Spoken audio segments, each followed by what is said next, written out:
In this chapter, we are going to discuss how the demands can begin to exceed capacity when a child with a language delay enters school. We will also discuss the specific difficulties seen during school age and beyond with disorders we have already learned some about, such as Down syndrome, FAS, ASD, and SLI. There are some big changes between home and school. Think about being at home or even at preschool with a classroom of 10 to 12 other kids, and then in kindergarten, the child is in one of 22 kids to one teacher. Just the number of kids can be overwhelming. Next, think how much more structure there is in a classroom, especially if the child is used to staying home with mom. As a preschooler at home, the child just said he was hungry and he got to eat. Then in the classroom, a child has to learn that he can't just go up and start asking questions and interrupt anyone. He has to sit and wait and even has to learn to raise his hand. Wow. One of my favorites is the child having to learn how to walk in the hall. If you've ever been to a school the first couple weeks of school and watched kindergartners, you would see a lot of times the teachers have them start off by holding onto a rope as they're walking down the hallway because they really don't understand what it means to walk in a line. It's pretty cute. You might also hear things like make a bubble, and so this is when the teacher will have them close their mouths and blow air into their cheeks so they can't talk. And so there's always little tricks that the teacher uses to help the children learn and to follow the rules at school. Also think about making friends and establishing a social group. Because prior to this, it was probably more family who they were around or more kind of just built in play dates. So when they come to school, children start developing friends and choosing children to play with. It's not mom setting up those play dates anymore. Now they'll begin to develop their own friends, so that is a big change. There have been numerous studies showing the correlations of delays before school to the persistent delays seen in school age individuals.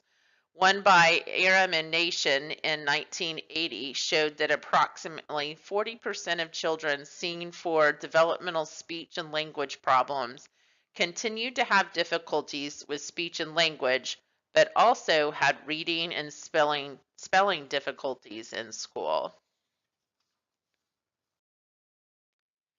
It is important that SLPs and teachers are aware of yellow flags that might be predictors of a future problem academically.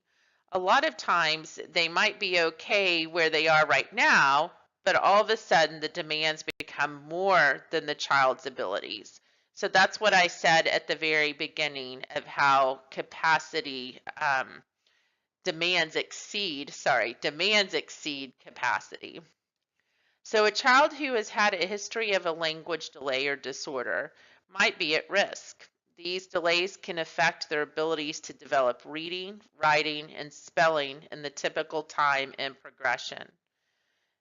As far as low parental education, there was an article in the ASHA Leader discussing a study from the Journal of Educational Psychology from New York University Steinhardt School of Culture, Education, and Human Development. This article discussed that home and school both may be less likely to provide rich language learning opportunities for children from low-income families and communities compared with those environments in working class neighborhoods. There is such a cycle. Without an education, one is not as likely to get a job that's going to pay as well and be as stable. Next is a child who was late in talking. The child could be late talking because they are the second or third child in a family and they have other people to talk to them or talk for them, Or it could be because of a language delay. Either can still be a risk factor. Finally, the child may have a speech sound disorder and that the child did not learn how to produce sounds correctly. This could be an indication that the phonological system may have some problems. It may not be as robust or strong as it needs to be, which could lead to more problems, of course, because a strong phonological system is a foundation for reading. And without reading, the child will struggle with reading to learn, which affects all academics. In terms of social development, Rice did a study with preschool children. They studied children who had a language delay or disorder and typical developing children. They looked at the behaviors of the children on the playground. They found that the children who had normal language skills and could communicate and interact using language, they all played together. But those children who had difficulty with language were more likely to go off by themselves or do something entirely different from the rest of the group. This is again why I bring up the question of which comes first, a language delay or a social skills delay. Because if you don't have an opportunity to practice social skills and learn social skills, you're not going to progress. So even in kindergarten and first grade, a lot of children begin being separated from their peers because of their language abilities. We see social, emotional, and social differences from even these early years.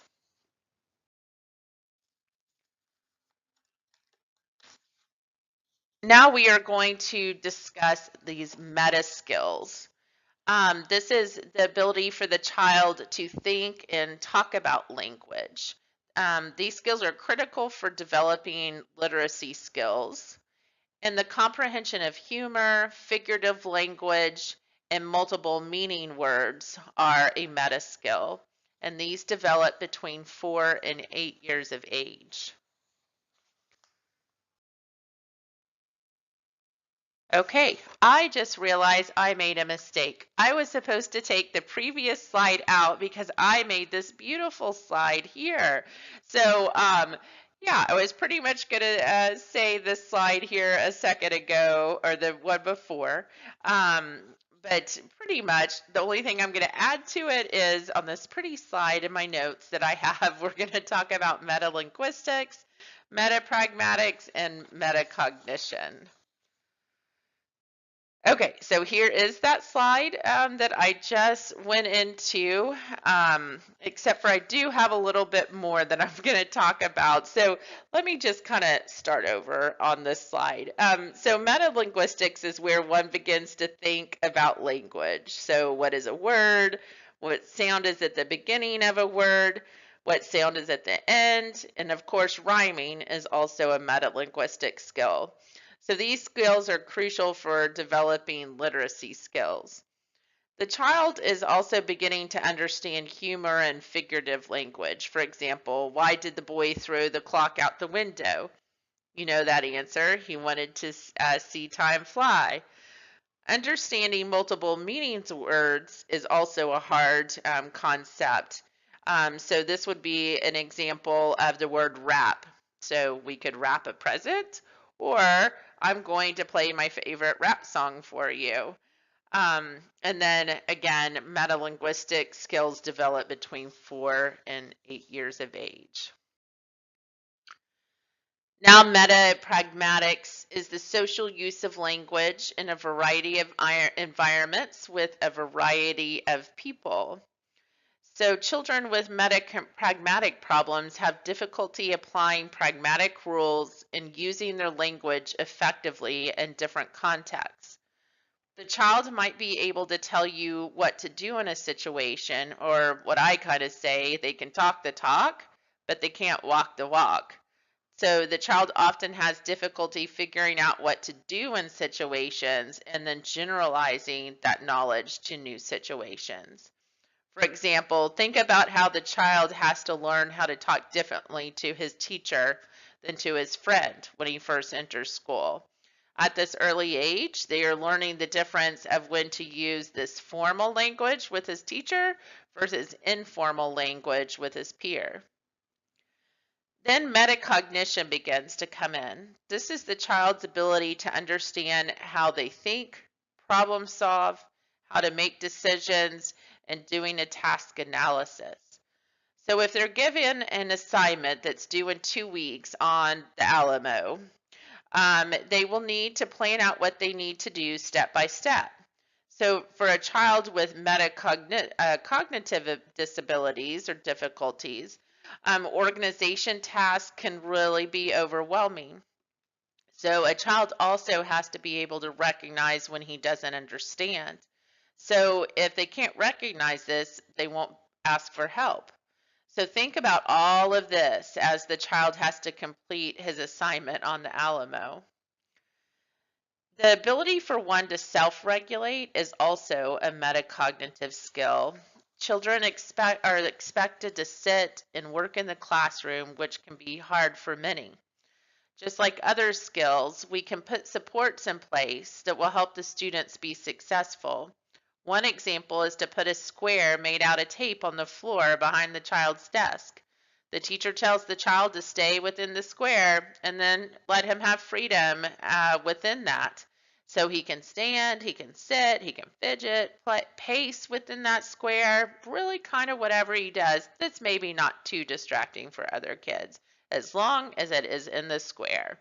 So this is a good set boundary, but gives the child flexibility to learn some self-regulation skills. Now we're going to move to reading and writing.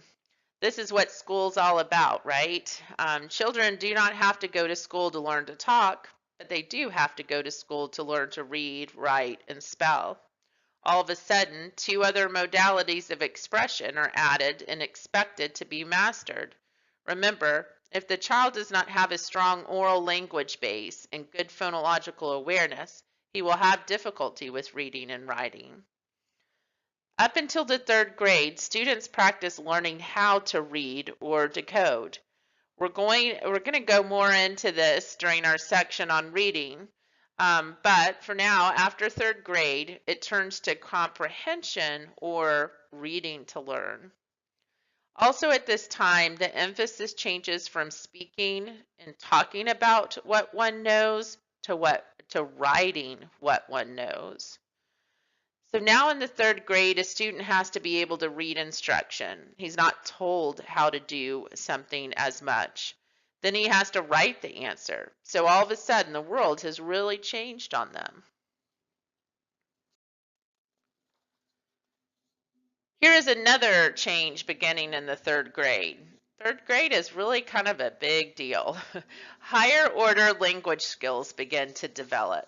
Sentences get more complex and embedded.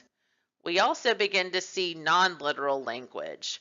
They can go from just talking about concrete events or the here and now to including higher order language skills such as idioms, like it's raining cats and dogs. And we also have figurative language. We also see a change in their narratives in that they become more complex, containing several different episodes. Their pragmatic skills expand and become more flexible.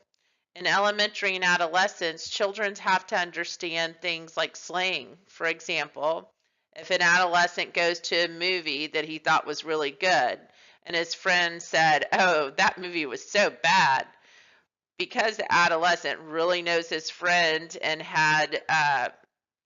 knows that his friend liked the movie and has appropriate non-literal language abilities, so slang in this instance, and pragmatic skills. He knows his friend really likes the movie and replied, "Yes, it was." So things are really becoming challenging for children who have language and learning disabilities as we are progressing along in school.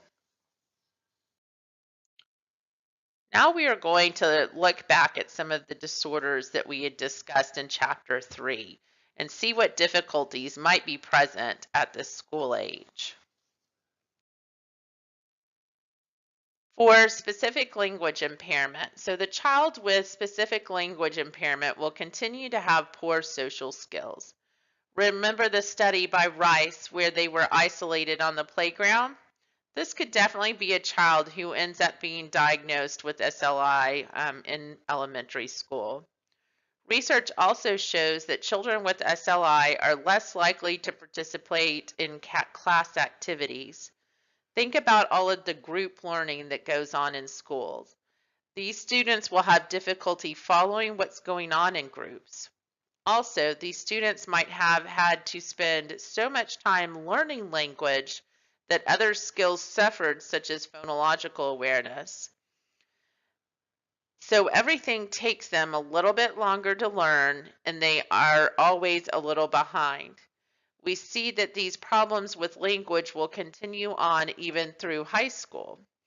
Students with SLI are often diagnosed with a learning disability later on. So as we've already discussed, without developed language, one will have difficulty with reading and writing, thus ending up with academic learning disabilities. The child who is drug exposed or has fetal alcohol syndrome or FAS will continue to have effects from their central nervous system impairment that affect academic and school competence. This child may look a lot like a child with ADHD and have difficulty getting their neurological system organized.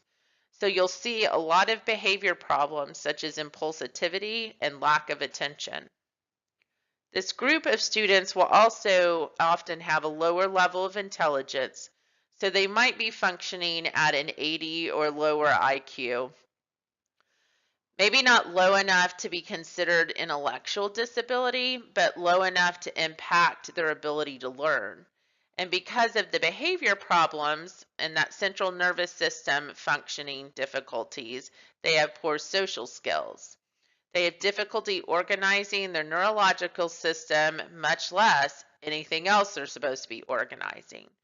So those children will need a lot of structure, modeling, and demonstration of what to do, and a lot of learning supports and modifications. The degree of the intellectual disability is what makes the difference in the school age population. You can have a child who is high functioning at an IQ of 70, or you can have the child who is IQ is 30 or 40 and basically nonverbal, definitely low functioning, who requires care 24 hours a day. So the degree of disability will affect their level of progress, obviously.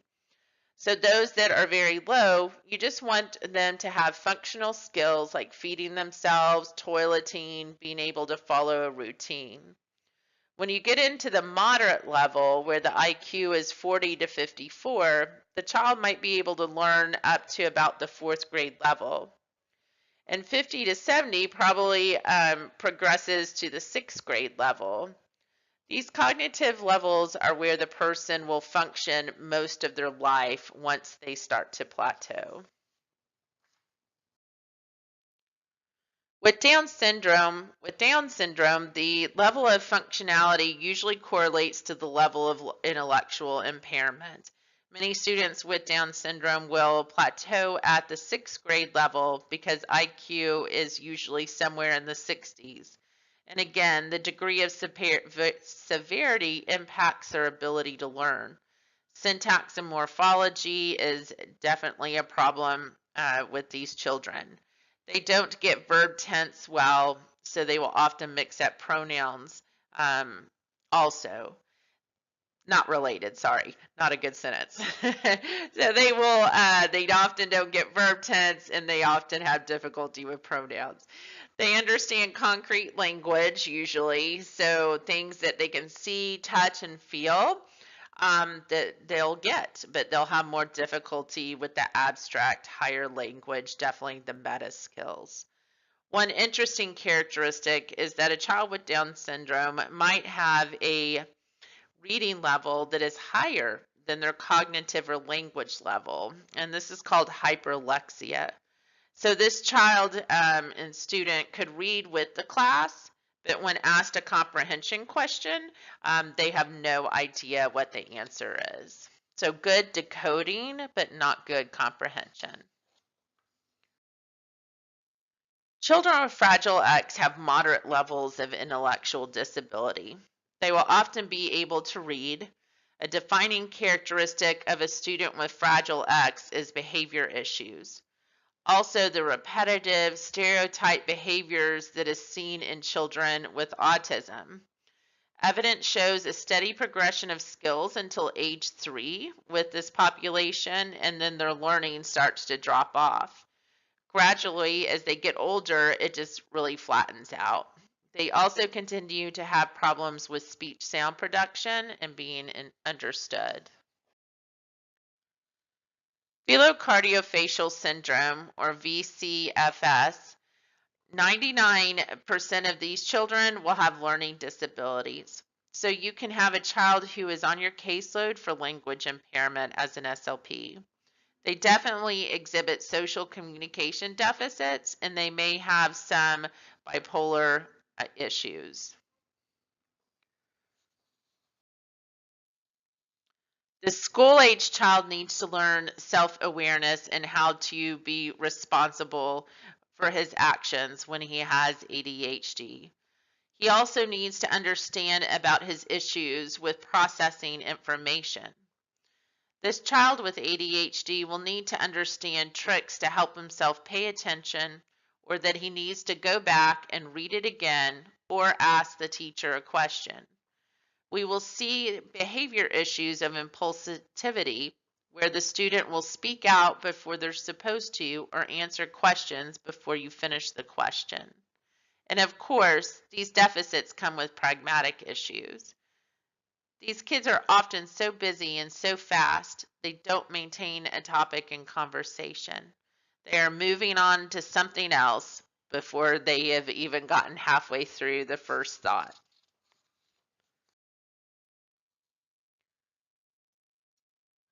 There is a huge variability of functioning in a school-age child with ASD, depending on their level of ASD they are diagnosed with. Remember, ASD is grounded in a social communication deficit. They may have some splinter skills in that students may have some very strong skills in one area and then weak skills in others. This will go with academics and or social skills. They might or might not have intellectual deficits. And as we talked about before, they will have difficulty with transitions and navigating the school environment. Their core deficits will remain with them throughout life, but might look different based on their current level of functioning and also demands of their current environment. For example, if the child has difficulty reading nonverbals, they might be able to eventually learn the nonverbal communication characteristics of their parents or their siblings, but have difficulty with unfamiliar people. So functional literacy is a person's ability to read and write well enough to complete everyday tasks, such as filling out a job application and reading the newspaper or equivalent type of articles on the iPad. Our goal is to get all of these students that we're working with to at least the functional literate stage, which is really about a 6th grade level of reading. So some very interesting statistics of those who are not functionally literate. So think about these.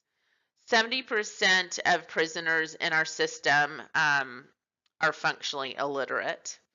85% of juvenile offenders are functionally illiterate. Eventually, 43% of people who are functionally illiterate live in poverty because they're not able to get a good job, often because of their reading issues. And 75% of people on welfare are considered functionally illiterate. Excuse me, sorry, just a second.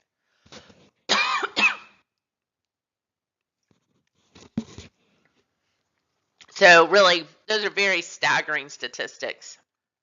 Definitely, right? This tells me that if we can get children to read and write, then we can really change the world. That's our goal, right? To get all children to read and write. So this is why it's so important for us as speech language pathologists to work on reading, because we are so important in supporting their phonological systems and then, of course, their oral and written language skills.